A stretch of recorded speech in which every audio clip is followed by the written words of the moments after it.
everybody, it's Jive Hive Jeff from Two Hacks Garage. Well, it has been snowy for the last couple days. Keep on checking tracking numbers for parts. Stuff's delayed, which is fine. Really can't do a whole lot right now. But when parts do actually arrive, you get kind of excited. It's like, oh, I finally got this in. Oh, I finally got this in. And you kind of unbox it and open it. Check it out. Yep, it's exactly what I ordered. However, sometimes you don't always get what you bought, or you don't always get what you intended. This motorcycle, for example, well, it's really my first motorcycle rebuild, if you want to call it, and customization. I've worked with other bikes in the past, and everything's been kept stock. But to the world of customizing them, really haven't done it a whole lot. So this was my first stab at it. Some parts were pretty cut and dry to find and all that. Sometimes I ordered something small, just a couple bucks, got it in, it was wrong, but I was able to find the right one. It really pays to do your research. So where am I going with this? Well, sometimes you get a part and it's the wrong one, even if they say, oh yeah, it fits. Like this seat. This seat is the right one. I actually had this made off the mold of the original seat. The original seat that I had was much bigger, bulkier, not a really sleek look. It was for two people. Well, this one's going to be for one. So this seat here, I had it molded and made to fit a factory CL175. Now, the first two seats that I had purchased were wrong. Even after calling them, verifying fitment for a Cafe Racer CL175 build, they were incorrect. They were cheap, so I wasn't really overly concerned, thinking, okay, maybe one day I can just use them for another project or something. So let me show you. Notice how this tank here kind of goes up right there and you have the mount. First seat I ordered, supposed to fit for a CL175 Cafe Racer.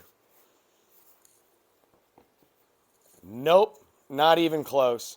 Doesn't line up right up here. Oh, it doesn't even line up right back there. Even after I called and told him my measurements. Wrong. Second seat I ordered. Really like this black diamond and white stitching. Looks really nice, really sleek. Wow, this is going to be a really good one, right? Told him measurements. Ordered it. Came in the mail. All excited. Same problem. Doesn't fit. Doesn't fit. Nope, that one doesn't fit. So I did a lot more research, a lot more homework. Found a company that was actually willing to take care of their customers. They made me this nice seat. Now, did I pay quite a bit for it? I paid enough for it. But look at this. It fits. I got to put the mounting hardware on, but it covers the back and it covers the tank properly. And it has a really nice, classic Cafe Racer inspired look. So I'm going to go a little further with this. I know the parts market right now, stuff's hard to get. Stuff can become somewhat quality because it's made in China and the quality control isn't as good. So we're always trying to go with local shops or places here in America and all that. I try to do that as much as possible. Recently, and I think I've mentioned it on a couple videos, I decided what motor combo I was going to go with. Decided I'm going to turn the 429 460 block into a 521 cubic inch stroker. Did my homework, found what crank I wanted, what rods I wanted, what pistons, what bearings, what rings, you name it. I called up. Well, first I emailed a company, said, do you have this? Yes, we do. Do you have all of it in stock? Yes, we do. Awesome. How much? Here's the price. Wasn't cheap. Even though it's a budget build, still really wasn't that cheap. So what I was able to do, I called them twice, verified everything, said, okay, this is what I want. Okay. If you find anything better, let me know. Okay. He calls me back, because I was still looking around, said, yes, we do have this in stock. We have everything, blah, blah, blah, blah, blah, on and on and on. So I said, okay, fine, I'll buy it from you. He even gave me a little bit of a discount because the pistons I really did want, well, they didn't have them in stock like they said they did. That's fine. I got time. So he says they have a different piston, just the same quality as I wanted, just a little bit different compression, which I can work around. So I said, fine, you know what? I'll go ahead and order that. Awesome.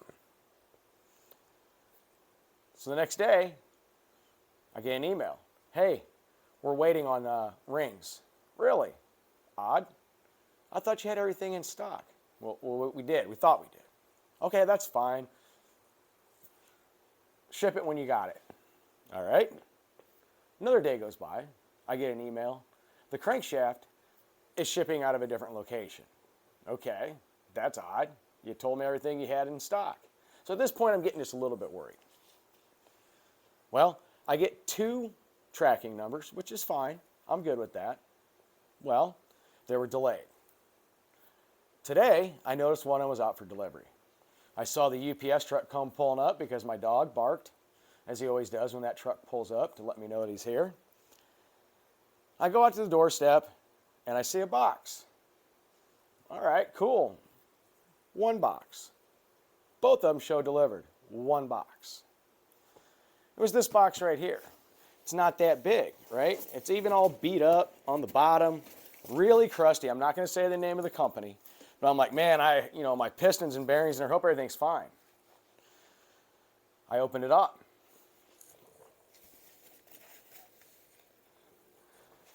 This is not a crankshaft. In fact, this isn't pistons. These aren't rods. These aren't bearings. Hell, you know what? This isn't even for my car. This is for a 68 to 70 Mustang 289 302 car. It's a power steering gearbox. Where am I going with all this? Well, here's where I'm going all with this. When you're ordering parts, you get a little bit frustrated when you get the wrong ones in on smaller items. It's okay, forgive and forget, use them for a different project, call them up, return it, whatever. But when you call and you order parts, and you call again and you order the parts, and you're very specific and they confirm things are in stock, but yet you get emails, we don't have this in stock. Oh, this is shipping from somewhere else. Just saying that's a little bit of a red flag. Just be very, very wary of that. I should have called them and said, hey, why is this shipping from somewhere else? Or, hey, is it the right parts? But I didn't, so that's on me.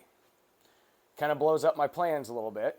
I was supposed to take my engine block along with the crank and everything else to a machine shop tomorrow so I can get it bored over, cleaned up, ready to go.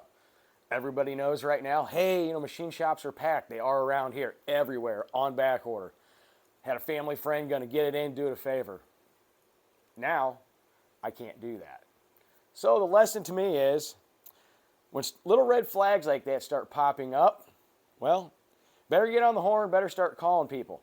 Better make sure things are correct, because if they're not, it's going to be a Friday evening when those businesses are closed, you're expecting a stroker kit, and you get a power steering box. Kind of ruins your weekend. You know what? Weekend already sucks. It's snow packed in. I know I'm sounding like I'm whining, but I'm actually a little bit pissed off over this because it's going to probably delay a few things. I had some content I was going to make this weekend. So what do you guys think? Should I call them again over the weekend, see if they're open, or should I just wait? More to come, guys. I'll let you know on the progress on this. Hit like, hit subscribe. No Name Nationals. Everybody go out there and check everyone's channels out. A couple new guys out there building some Mopars. Really cool stuff. See you tomorrow.